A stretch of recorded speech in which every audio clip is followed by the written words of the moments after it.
Hey guys, welcome to CADFinesse. By the end of this tutorial, you will be able to model a 3D sketch using a SVG graphic.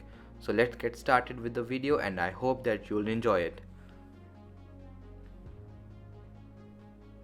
So to begin, we'll head over to Insert drop down and select Insert SVG. Select the plane and click on this folder.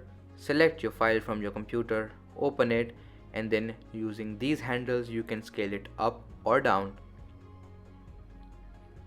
Now go ahead, select your scale and hit OK. Also you can move it around just like this or input the exact coordinates. In our case we'll enter 0 for both x and y, and also you can use horizontal or vertical flip just like this. Hit OK. And now that SVG graphic is now taken up as a sketch. You can see that when we go to sketch drop down and disable this sketch, it goes away, and when we enable it, it comes back. So Fusion treats SVG file just like a sketch. So now we'll go ahead and finish the sketch and do the normal rules. Click on extrude, select the profile, give the dimensions, and do the same thing for the triangle as well. Select the profile and go ahead and give the dimensions.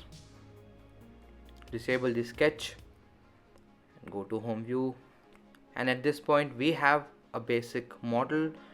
To smooth the edges out, we'll go ahead and apply the fillet.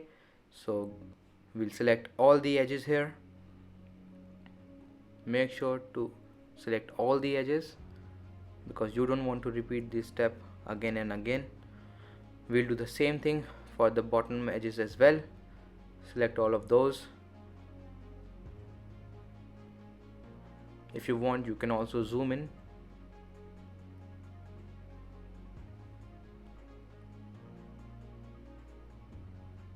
Yes, just like this. Select all the edges and input the fillet amount. In our case it will be 2 millimeters. Repeat the same for the triangle edges as well. In this case it will be 0.5 mm of fillet, and we have the basic structure ready. Now we'll go ahead and select the appearances, drag drop aluminum finish, then select faces and drag the chrome finish on the triangle face. Click cancel, and we have applied the appearances and successfully modeled a 3D logo from a 2D SVG graphic. This was the motive of this video, and I hope you learned something and will use it to make future models. Make sure to share this video with your friends. Never stop learning and always keep innovating. Thanks for tuning in to CADFinesse.